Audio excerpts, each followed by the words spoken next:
No, viste que fue heavy lo de llegar. Sí, a nosotros nos marcó, pero mucho, mucho, mucho como organización. Y no, lo comentaste y llevo que ver. sí, se pone la piel de gallina. Sí. A mí cuando la Lore me llama y me cuenta lo mismo, me dice que ya...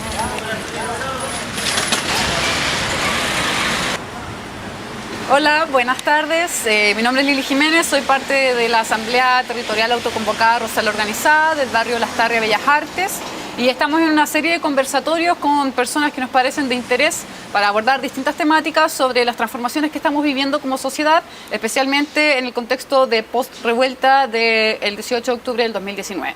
Los invitamos a seguirnos en nuestras redes sociales a través de Facebook, Instagram y YouTube, donde podrán ver esta conversación y otras más que hemos realizado y podrán ver los ciclos completos. Hoy nos va a acompañar Virginia Palma Erpel, presidenta de la ONG Acción Mujer y Madre. Muchas gracias, Virginia, y bienvenida hoy día a esta conversación. Gracias. Bueno, Virginia, primero que todo queremos saber un poco cuál es tu diagnóstico frente a la violencia patriarcal y misógina que están viviendo las mujeres y las disidencias hoy en día, especialmente en este contexto de pandemia y pospandemia.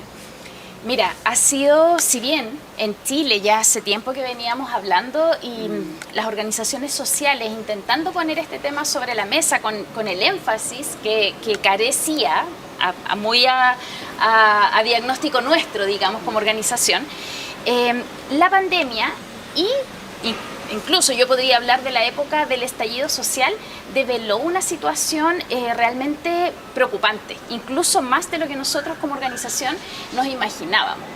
Comienza, por ejemplo, un tipo de violencia a develarse y a impactarnos a todos, a dolernos mucho, que es, durante el estallido social, la violencia policial, por ejemplo, y dirigida específicamente a las mujeres, que fue lo que a nosotros nos impactó bastante y que termina además de revelarse cuando las tesis, por ejemplo, en una parte de su performance hacen esto de las sentadillas que hacían.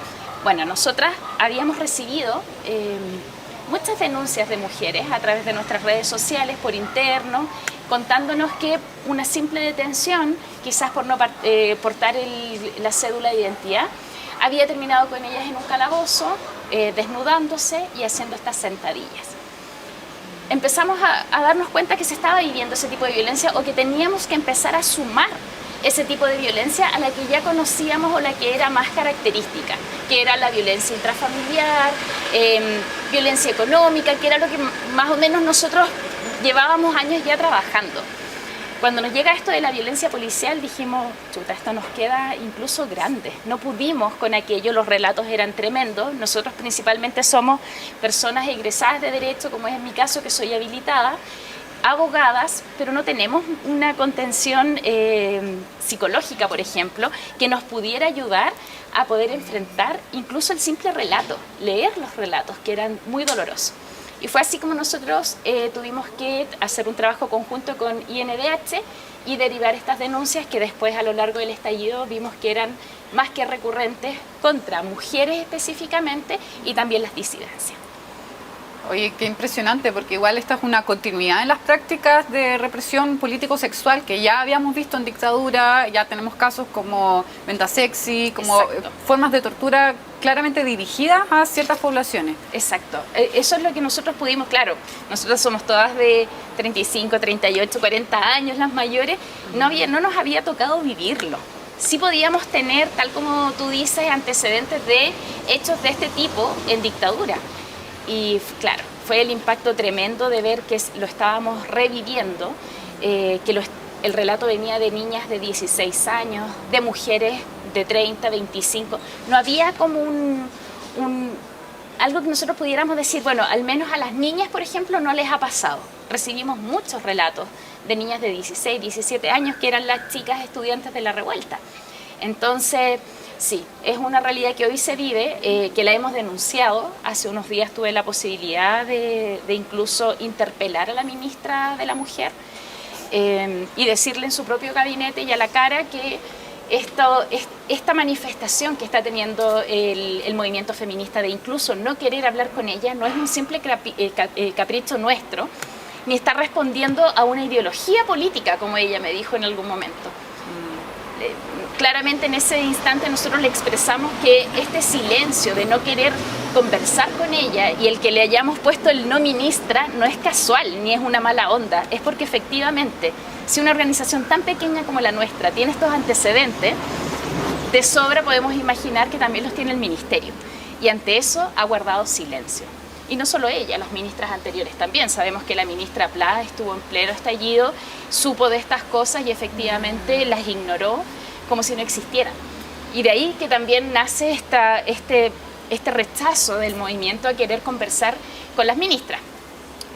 Nosotros tuvimos la oportunidad en un arranque, la verdad, un poco espontáneo e impulsivo, de poder conversar con ella y sin llegar a un diálogo, porque prácticamente, siendo francas, no la dejamos hablar, era una interpelación. Les dijimos y le pusimos sobre la mesa, te puedo traer los testimonios, obviamente omitiendo los nombres de quienes son, pero para que efectivamente se dé cuenta que solo a nuestra organización llegaron más de 50 de esas denuncias. Entonces, estamos en una situación gravísima. Justo te quería preguntar ese punto como respecto de qué cifras están manejando ustedes, porque si bien este tipo de violencia estalló durante la revuelta, quería preguntarte si esto prosiguió después de la pandemia y bueno, cómo esto también se conecta con las violencias que aparecieron durante la pandemia. Claro, en pandemia se dio otro fenómeno también, del cual podríamos decir que no había que ser experta para saber qué iba a suceder, y era que al confinarnos a todos y todas, las mujeres que vivían violencia o que comparten techo con su agresor se iban a ver doblemente expuestas. Hay mujeres que tienen horas en el día en las que se liberan de su agresor. Hay mujeres que cuando el agresor ha salido de la casa nos han podido contactar recién a nosotras, tomar un teléfono y poder conversar. Y nosotros hemos podido rápidamente ir a tribunales de familia, centro de medidas cautelares, solicitar al magistrado una casa de acogida, por ejemplo, y hemos logrado salvar mujeres así en casos muy específicos y puntuales, que es lo que nosotros alcanzamos a reaccionar, la verdad. Pero en pandemia incluso no pudieron comunicarse, no tenían cómo tú levantas el teléfono si estás con tu agresor 24 horas al día bajo el mismo techo. Fue así como nuestra organización creó una campaña que se llamaba En Silencio Nos Cuidamos, y habilitamos, además de abrir todas nuestras redes sociales para mensajes internos, habilitamos 2 números de WhatsApp. Incluso uno de los números era argentino, porque Argentina se sumó un poco a esto, estaban viviendo la misma situación y creamos ahí un puente para también estar en contacto con mujeres de Argentina. Nos fue muy bien con esa campaña, puesto que creo que al menos ayudamos a que muchas mujeres se dieran cuenta que podían tener a alguien a quien recurrir. Ahí también pudimos hacer el diagnóstico de que efectivamente las mujeres no confían en las policías. Me decía, yo no voy a llamar al 133. Va a llegar Carabineros acá y vamos a hacer ¿qué? ¿Se van a llevar detenido a mi marido? ¿Va a volver mañana? ¿Y qué va a pasar conmigo mañana? Las asesorábamos, les explicábamos cuál es el proceso para que ellas de forma también un tanto más reflexionada pudiesen tomar una decisión, porque efectivamente cuando tú denuncias es un hito importante que marca tu vida tras tomar una decisión de ese tipo. Y hay que, por supuesto, también evaluar qué riesgos corres con esa denuncia, qué plan, hay que formular todo un plan. Y eso cuando tú llegas a la policía efectivamente no se da, no te armas todo un plan. Muchas veces incluso te intentan persuadirte de que hagas la denuncia, claro, como mecanismo de cuidado. Incluso yo he llegado a pensar que es un mecanismo de cuidado. Señora, no denuncie porque esto va a ser peor. Muchas han dicho eso. Y claro, puede ser, y no están errados al pensar que al denunciar tú corres un riesgo. Lo que deberíamos tener es efectivamente un mecanismo que abra toda una posibilidad de que esa mujer que denuncia quede con ciertos resguardos. Eso es un tanto lo que hacemos nosotros desde la ONG. En pandemia esto se disparó, fueron muchas las mujeres que vivían con sus agresores, incluso mujeres cuyas agresiones las recibían no solo de una pareja sentimental, estaban también los hermanos. La violencia intrafamiliar entre hermanos también se da mucho. Y comenzada esta campaña, el Ministerio de la Mujer y Equidad de Género nos replicó la campaña. 2 semanas después aproximadamente, siempre un poquito aplacé, pero bueno. Me acuerdo.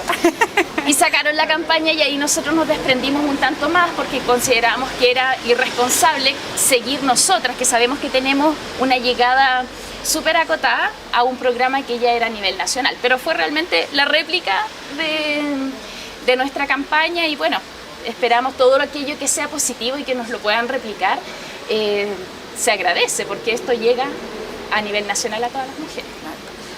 Justo ahí yo creo que hay un punto que tocaste que es clave, porque en realidad la desconfianza en las instituciones es algo que se viene viviendo hace bastante rato acá en Chile, no es solamente del 2019 en adelante que ya tenemos esta desconfianza. Yo creo que las policías siempre ha sido un tema muy difícil de gestionar, no solo porque no están capacitados en temas como de género o de violencia, violencia patriarcal, sino también por los tratos que se reciben. Muchas personas denuncian que al momento de llegar a dejar una denuncia, por ejemplo una constancia, son nuevamente victimizadas.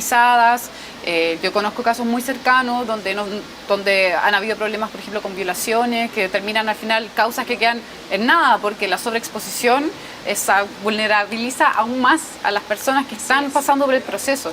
Entonces ahí te quería preguntar qué acciones podemos tomar como sociedad civil, las asambleas, los vecinos, qué cosas podemos hacer para ayudar y como potenciar ese tejido para contener y trabajar con las personas que están pasando por estas situaciones de violencia. Es súper importante el punto que tocas, porque creo que lo han pasado mucho por alto las autoridades. Fue otra de las cosas que alcanzamos a interpelar ahí a la ministra.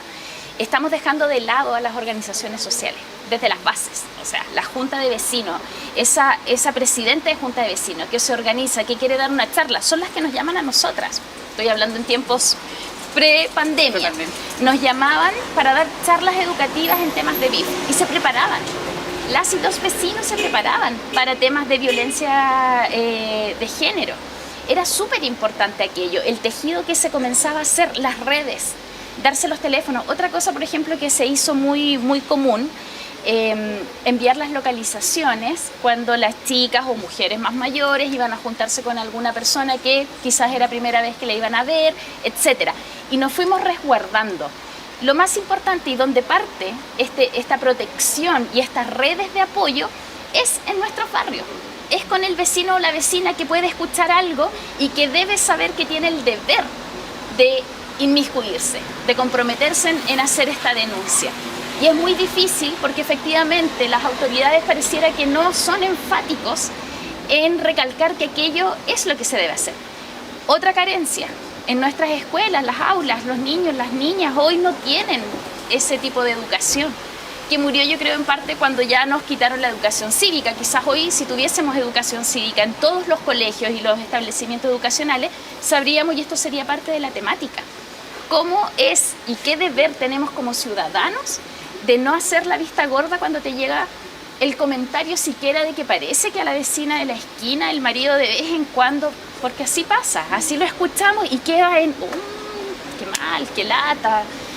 También queda esta idea como de que no hay que meterse en lo privado, ¿no? Que no hay que meterse, que son temas privados, que son problemas de pareja, todo eso, esas cosas las debemos ya ir sepultando y entender que es un rol de nosotros, ciudadanos, dentro de la sociedad, de involucrarnos en estos temas. Y hay formas de hacerlo. Una, por ejemplo, y creo que podría ser quizás la más importante, es la contención. No tenemos que ser profesionales, ni ser psicólogos, ni mucho menos para poder contener a una víctima. Esa primera contención, que puede ser de un familiar, de un amigo o de un vecino o una vecina, puede ser una fuente principal, una herramienta para que esa víctima de violencia se atreva a hablar, por ejemplo, o se atreva a denunciar. En promedio, una mujer víctima de violencia, a la tercera vez que ya es violentada, recién comienza a pensar en quizás denunciar. Es un proceso muy largo, es duro, es muy difícil o poco común ver que una mujer a la primera agresión denuncia. Y es principalmente porque también rápidamente tú piensas qué redes tengo, dónde voy, qué hago ahora que voy a denunciar. Por eso es muy importante lo que tú decías, el rol que jugamos los vecinos, las vecinas, las amigas, la comunidad en general, de acoger y de hacernos cargo. Tenemos una responsabilidad y yo la verdad siento que ahí también las políticas a nivel estatal están al debe. Nunca nos han dicho, usted es responsable del bienestar también de su vecino o de su vecina, de ese niño o de esa niña que pueda también estar siendo agredida o vulnerada en sus derechos. Nosotros como organización creemos que ese es un principio que deberíamos tenerlo considerado y contemplado siempre. En nuestras charlas nosotros lo decíamos con esa palabra, o sea, usted omite, usted es cómplice. Es lo que al menos nosotras consideramos y la verdad echamos de menos, echamos en falta en que sean las autoridades quienes lo digan con esa fuerza. Que también implicaría promover lógicas mucho más comunitarias y solidarias, como estar pendiente de lo que hace tu vecino, no en el sentido como del cahuineo, del pelambre, sino en el sentido del cuidado colectivo. De la responsabilidad social. Exacto. Sí. Bueno, estamos ahora aquí afuera de las oficinas del CERNAM, en la calle Villavicencio, y vamos a abordar un tema que es clave para nosotros también como organización comunitaria y territorial. Y quería preguntarte qué cifras ustedes manejan respecto de las violencias sufridas a nivel comunal. La verdad es que nosotros manejamos una cifra muy distinta a la que yo busqué ahora del Ministerio del Interior, que según el último informe, que es del año 2017, ellos hablan que en nuestra comuna, acá en Santiago, solo un 1% de las mujeres han denunciado y por ende se entiende que han vivido violencia. A mí me llamó la atención porque la verdad es que escapa totalmente de las cifras que nosotros tenemos de forma independiente del diagnóstico que hemos podido hacer nosotros. Para nosotros Santiago es una de las comunas que lidera en denuncias. A pesar de que nosotros tenemos presencia a nivel nacional, nos llegan denuncias de todas partes, Santiago siempre es una de las que lidera. La sigue Quinta Normal, Puente Alto y también tenemos Ñuñoa. A mí me llama la atención porque de las comunas que a nosotros, al menos las mujeres nos contactan, no son los mismos que nos informa este cuadro del Ministerio del Interior, que de hecho hoy revisándolo dije, esto me da quizás incluso para pedir quizás cruzar información, porque me llama la atención que en Santiago se hable de un 1%. Si es así, creo que lo que eso está develando es que efectivamente, como decíamos antes, hay una inseguridad, no hay confianza en asumir denuncias, falta el apoyo. Santiago tiene la carencia también de tener programas específicos para la mujer y para la violencia intrafamiliar. Entonces quizás también puede ser que por ahí vaya esa baja de un 1%. Yo no lo vería como algo que me deja tranquila, por el contrario. Creo que efectivamente en Santiago quizás las mujeres están carentes de un buen programa y que efectivamente no están denunciando porque ya sabemos que no confían en los mecanismos que hoy están implementados para hacer este tipo de denuncia. Es importante este punto porque hace un rato mencionabas que no todas las mujeres denuncian a la primera violencia en el fondo, entonces también la denuncia es un camino. Entonces, bueno, nosotros como organización nos ha tocado acoger casos de violencia en la pandemia, como que es interesante porque nos ponía también en una situación de que uno cree que a veces está pasando en otra parte, pero en realidad está pasando muy cerca tuyo, en tu lugar de trabajo, a veces dentro de tu familia. Entonces ahí te quería preguntar respecto de recomendaciones para llegar a ese camino de la denuncia, o bien también como organizaciones sociales, ¿qué herramientas tenemos para aportar en estas situaciones? Creo que lo más importante en el ámbito de una organización que quiera prestar algún tipo de ayuda es el contener. Creo que una de los principales ayudas que uno le puede prestar a la víctima es contener a la víctima.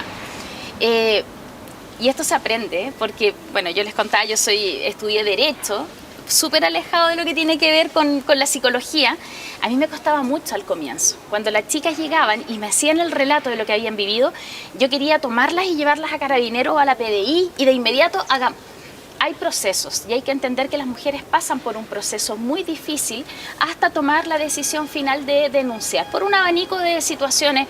Incluso podríamos pensar en algunas ni siquiera porque les falte las redes que hablábamos en algún momento, sino porque incluso creen en un proyecto familiar, quieren dar una segunda oportunidad, cosas que para nosotros serían no, yo no lo haría, pero jamás. Bueno, ellas sí.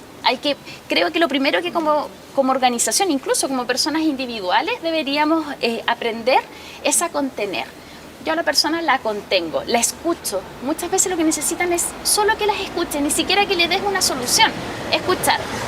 Si ahora evaluamos que esa mujer que está viviendo violencia, además de contarte, te pide ayuda, la principal ayuda es o recurrimos a canales como por ejemplo nuestra organización, ONG, lugares que sabemos que podemos tener una recepción, y de no conocer o no tener vínculos con este tipo de organizaciones, hay que ir a PDI, Carabineros fiscalía directamente o incluso tribunales de familia. A mí me gusta mucho cómo funciona tribunales de familia a través de su centro de medidas cautelares. No es necesario que vayas con un abogado ni una abogada, te diriges, puede ir la víctima sola y plantear qué situación está viviendo, y de ahí, en una audiencia que es muy breve, puedes salir inmediatamente con algún tipo de medida cautelar. Por lo tanto, es importante tener eso a la vista. ¿Qué organizaciones amigas puedo tener para pedirles ayuda? Si las desconozco, rápidamente. Carabineros, PDI, Fiscalía o tribunales de familia. Ese tendría que ser la red inmediata.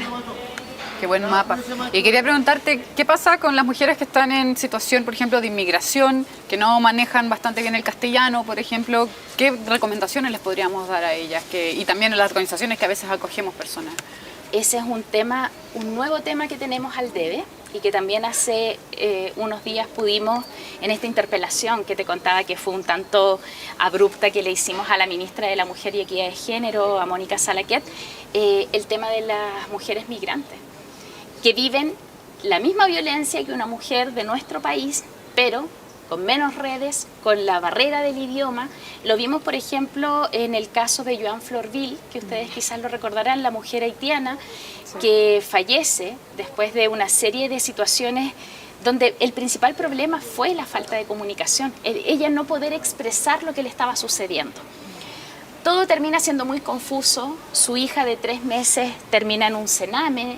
El rol que jugó nuestra organización fue justamente desinstitucionalizar a la pequeña y entregársela a su familia, porque había padre, había una tía, pero efectivamente, por el hecho de tener la carga de ser mujer, migrante, haitiana y negra, optaron por llevarse a esa niña inmediatamente a un centro estatal.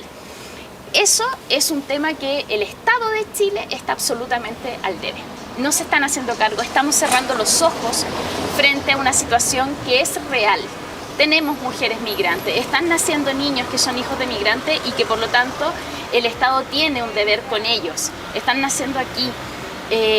Nuevamente, lo que hablábamos al comienzo, el educar, el informar, concientizar a la sociedad. Se mezclan tantas cosas con la mujer migrante, las propias barreras de la migración, más llegar a un país o a una sociedad que está a falta de educación y además también que se ha develado es una sociedad bastante racista. Por lo tanto, bueno, el mecanismo deberían ser los mismos, aplicarse exactamente igual. ¿Qué cosas sí podríamos exigir? Por ejemplo, que haya un intérprete. Eso es algo que por ley se le debe, que no pasó en el caso de Joan Florville. No hubo un intérprete, ella nunca entendió qué es lo que estaba pasando, por qué estaba detenida. Tanto fue así que su familia, tiempo después, nos contaba que ella se murió pensando que ella había dejado a su hija a cargo, al cuidado de un guardia, mientras ella iba a buscar ayuda, y que en ese intertanto su hija había fallecido, y que por eso ella estaba detenida. Jamás la pudieron convencer de que su hija estaba viva, de que había sido todo un malentendido, y ella falleció sin saber que su hija realmente estaba viva. Es doloroso. Ay. Por falta de un intérprete, de alguien que le explicara qué es lo que realmente había pasado. Y por un racismo institucional que da Así es. rabia hasta Así las es. tripas. Pone la piel de gallina, la verdad. Nosotros con esa causa lo pasamos muy mal. Si bien aprendimos mucho y crecimos, nosotros nos afiatamos mucho con la causa de Joan Florville. Sufrimos mucho. Al día de hoy, cada año vamos a la velatón que se hace afuera de la posta central, nos seguimos reuniendo con su familia, pero es realmente doloroso. A nosotros nos marcó la causa de Joan Florville. Por eso también nos movemos muy rápido cuando nos llegan causas de mujeres migrantes, porque decimos no, yo no voy a ser, lo que hablábamos en un comienzo, no voy a ser una cómplice por el hecho de tener cierto antecedente y omitirme. Hay que hacer un acompañamiento especial, o sea, si ya tenemos que acompañar a todas las mujeres, creo que a las migrantes hay que ponerles un énfasis especial. Y sobre todo migrantes en negritud, racializadas, Exacto. que tienen...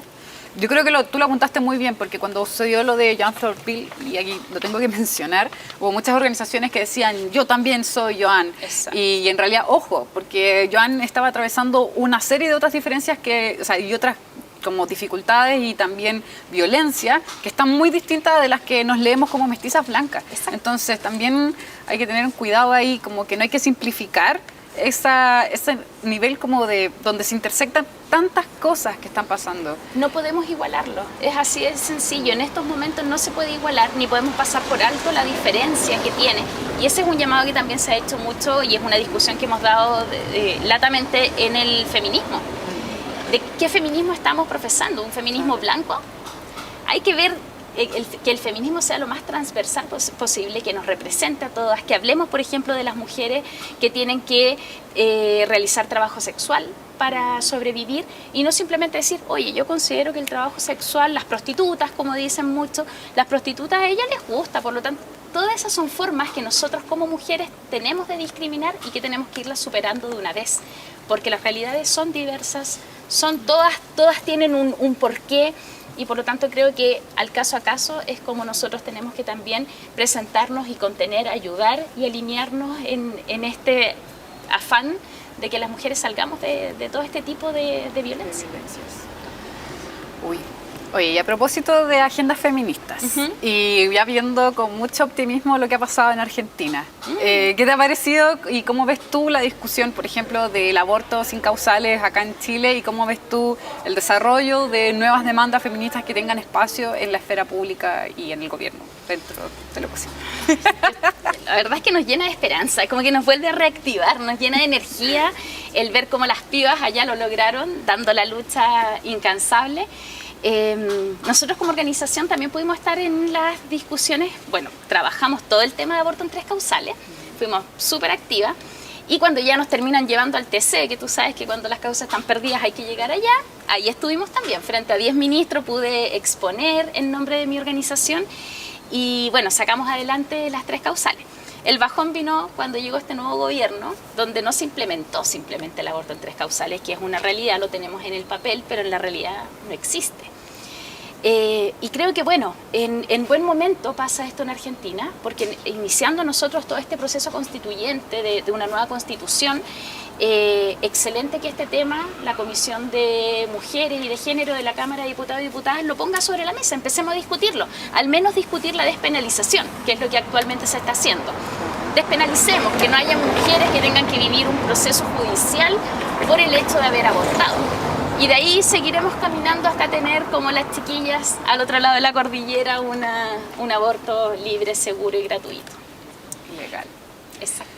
Bueno, y a propósito de esto también, ¿cómo ves tú otras demandas? Por ejemplo, este mismo tema que estamos hablando sobre violencia hacia mujeres y disidencias, ¿cómo ves tú un desarrollo en el proceso constituyente y cómo lo proyectas hacia el futuro?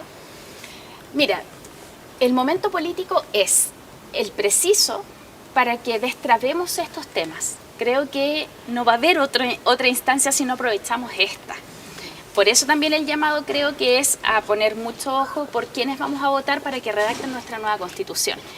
Yo no me imagino otro momento en el que esto se pueda hacer. Y si bien quizás podría pensar desde más lo jurídico, aplicando más lo jurídico, que en una Constitución propiamente tal, quizás no quede, vamos a tener en Chile aborto legal, un aborto libre, ni tampoco vamos a hablar tan expresamente del tema de todas las violencias que viven tanto las mujeres como las disidencias.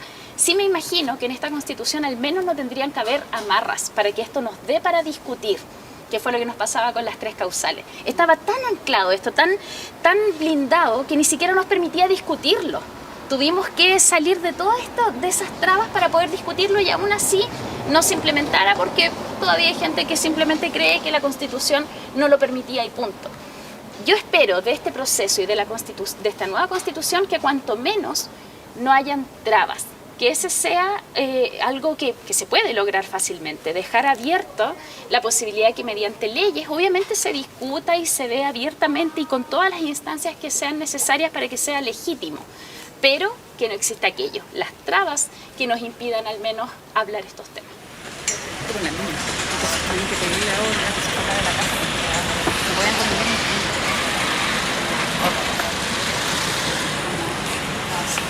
Porque no terminan de suceder. No, nada, todos los días, pero es todos los días. Bueno, muchas gracias Virginia por esta conversación que ha estado muy interesante y bueno, quisiera preguntarte qué mensajes tienes para todas las personas que nos están viendo y para las organizaciones sociales que estamos trabajando en estos temas para evitar la violencia contra mujeres y disidencias. Súper. Bueno, mi mensaje es organicémonos. Creo que es fundamental. Rosal Organizado sabe que son de mis favoritos, la verdad, porque creo que la organización que han logrado es muy benéfica para la sociedad entera, ni siquiera solo para el barrio. Yo ya hablo de sociedad cada vez que veo que un grupo de personas se logra organizar. Eso se agradece mucho porque podemos salvar muchas situaciones. Las individualidades también pueden hacer bastante. Tenemos que informarnos, para eso hay muchas redes, hay muchas formas de saber cómo podemos actuar. Si no formamos parte de algún colectivo, una organización, una junta de vecinos, etcétera, como personas a título personal podemos hacer mucho.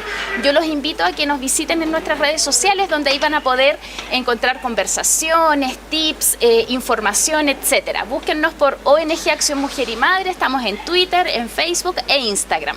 Ahí podemos aportar también un granito de arena a aquello. Muchas gracias, Virginia, por tu tiempo, y bueno, les recordamos a todos que pueden ver este capítulo en las redes sociales de Rosal Organizado, Facebook, YouTube e Instagram. Se repite en el programa Traficantes de Cultura de radiotouchtv.cl, en las redes sociales de Mundo Películas y también en la cable operador Mundo Pacífico. Muchas gracias. Logrado. Desafío. El trabalenguas del final. Yo lo ensayé como 5 veces.